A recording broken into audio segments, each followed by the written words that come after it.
And then the training where I worked was only 1 week. Like you literally had 1 week and then you were certified to be a probation officer.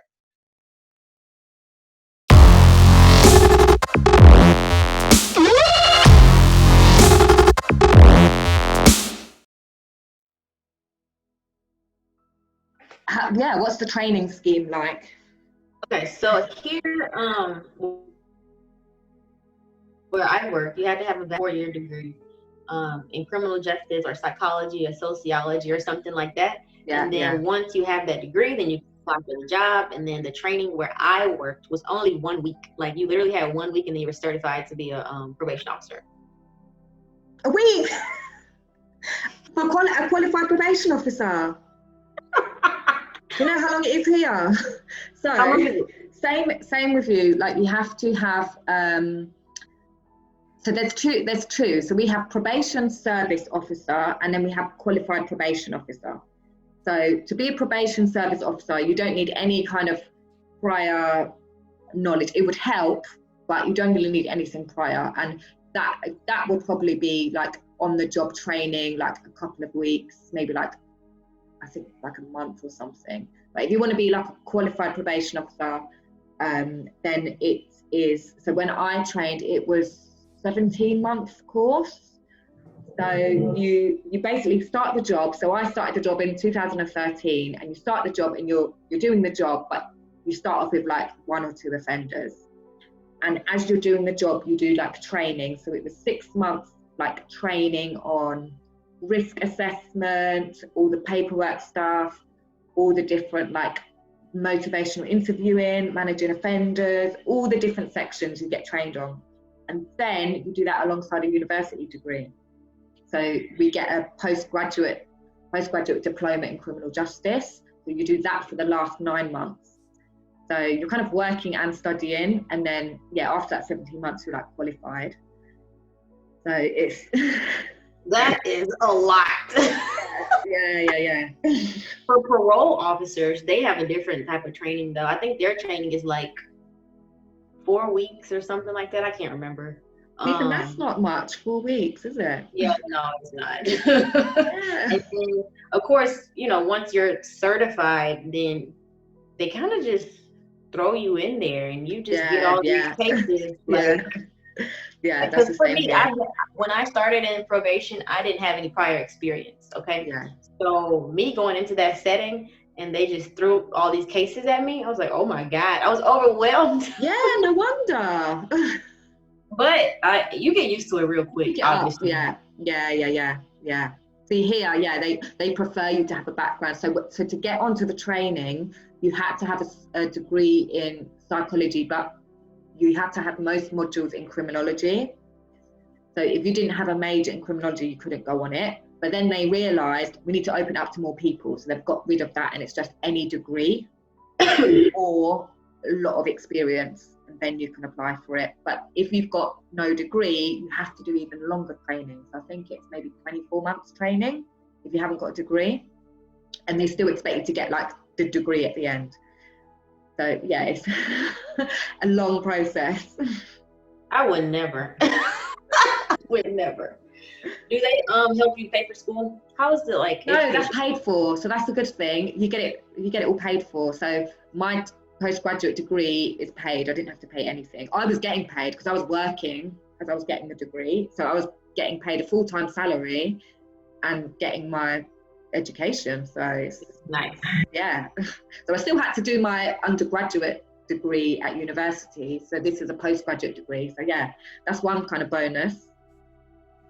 And then jumping back to the offender, I had another question. If they do need some type of drug treatment or whatever, is that type like residential treatment where they need to go to a facility and stay for a few months? Is that kind of thing paid for by the state? So that would be paid for by the state. But because of that, it's really hard to get someone in. Like the waiting lists are really long. There's not many around the country. So I think in all my time, I had one person that actually got in and one person who was just on the waiting list, and he messed up while on the waiting list. So he had to basically was back in prison. When you go back in prison, you're off the waiting list. So Do you guys have, so you don't have jail? I mean, you do have jail, right? Is yeah, jail I mean, and prison different we call things? it prison. So say when you've been arrested, so say you're out there committed an offence, if you're deemed high risk enough or dangerous enough that you cannot be on the street, they put you just in like the prison cell, which is in the police station. But that's only like if you're like, so that maybe that's what you're, because I've seen county jail like on Netflix and stuff. Like I think there's a show where normal people go into county jail. I can't remember what it's called. Yeah, so our county jail is not like that. We have like, so the police station where there's a couple of cells where you go if you're like really dangerous.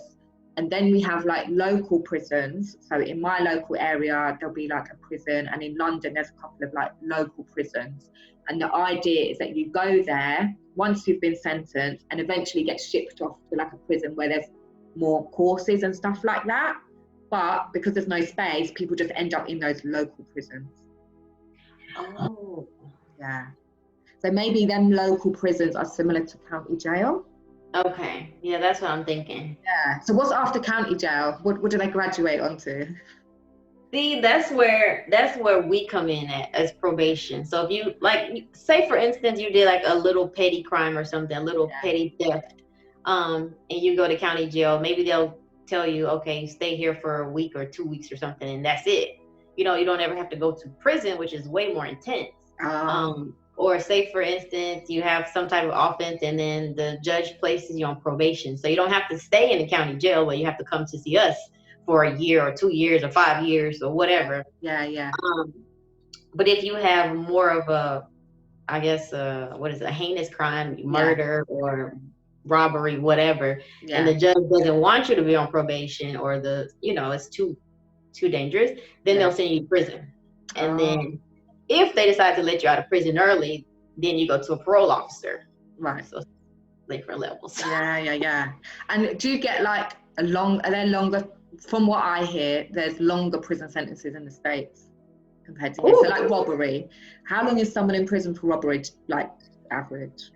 I mean, if this is like regular robbery and it's not like aggravated robbery, like there were no weapons involved, then maybe 5 years, 10 years. Okay, yeah. Quite similar to here. If you hurt somebody in the process, or if you have a weapon, a gun or something, it could be 25 to life. Yeah.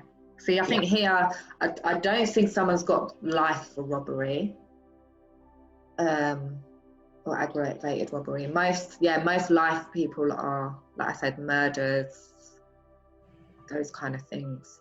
For your case, though, like most of the offense types, what is it? For me, when I was a PO, most of the people were on probation for DWI, which is driving while intoxicated, or possession of marijuana. That was like majority of the caseload. So that would probably be like our private sector. So when I was training, we would get a lot of cases like that. So possession of cannabis, theft, driving with no insurance, petty things like that. We get a lot of like domestic violence here. Actually, so a lot of domestic violence.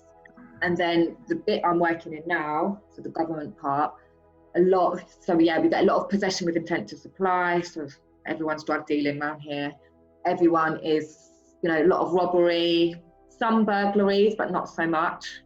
A lot of sex offences, like a lot. And violent offences like GBH, those kind of things. So is it here in Texas specifically, not just the US, we are very strict on people driving while intoxicated. So you can get up to 10 years on probation for that offense, depending on how many times you've been caught doing it. And then they'll put an interlock device on your vehicle. Do you have? No, we don't. So they like breathalyze you, but I don't think you can get 10 years unless they add on no insurance, you've been swearing at a police officer, unless they add other offences. I can't remember the sentence, but it's definitely not, I've not seen anyone get 10 years. They normally get probation. They normally get a quite lighter sentence, like probation, unpaid work, like community service. Really? Oh man, we're so strict here. Like some cases I have for DWI, like this is a person who maybe was drinking while they had a child in the car or something like that. Yeah. They would have an interlock device on their vehicle. They would have an ankle monitor that detects alcohol, so they would have to keep that on their ankle for 6 months, a year, 2 years. Yeah. You would have to pay for that ankle monitor every month, and that averages $300 just for the ankle monitor. And then on top of the interlock device is like $80 a month. And then add the supervision fees on top of that, add the classes, and then add your regular life. Wow, that's a lot. No, we don't have that. Yeah. And a lot of people like to drink alcohol here, so a lot of people get on probation for that, and a lot of people can't pay for that. Is that the same as like house arrest, where you have, so like here we don't call it house arrest, we have like, they call it like a curfew. So they have that ankle tag where you have to be in your house, say like between 7 p.m. in the evening and 7 a.m. So you like have to be at home. Do you have that? Mm-hmm, we have that, but this specific monitor that I'm talking about, it's called, what is it called? They used to call it a scram device where I worked.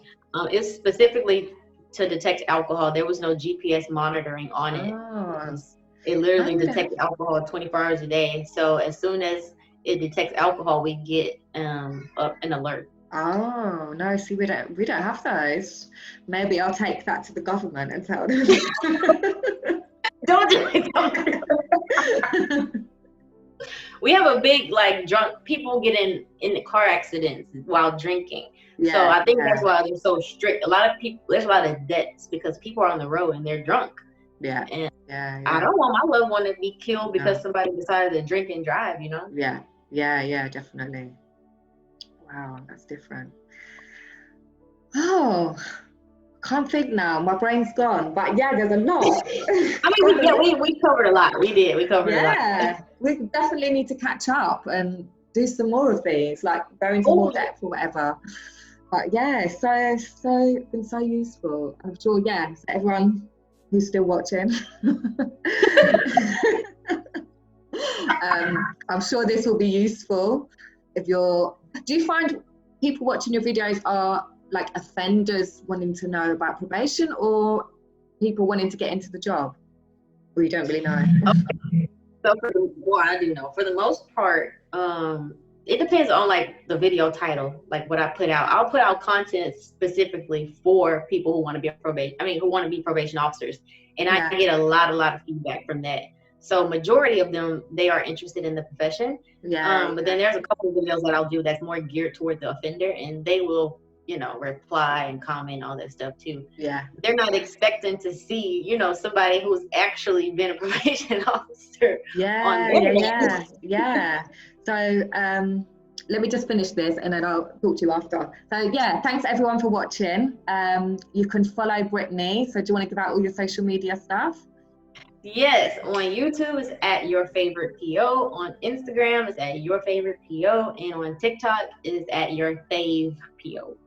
Yeah, and if you're watching Brittany's channel, my stuff, so I am a tutor in psychology and criminology. So if you are interested in getting into the profession and you need some help, or you're interested in coming over to the UK, then so my website is edwardstutoring.co.uk, Edwards Tutoring on Instagram, and Edwards Tutoring on Facebook. I'm also on LinkedIn as well, Sarah Edwards. And I wrote a book as well. If you're on Brittany's channel and you don't know, I've written a bit about my experiences from everything we do with probation, but applying this to kind of everyday life. It's especially good for mums or for women, or just anyone who kind of wants to change their life. So you can get it on Amazon. I cannot wait to read it. I can't wait. Thanks everyone for watching, and I'm sure we'll be in touch soon with more videos. Thank you guys. Bye.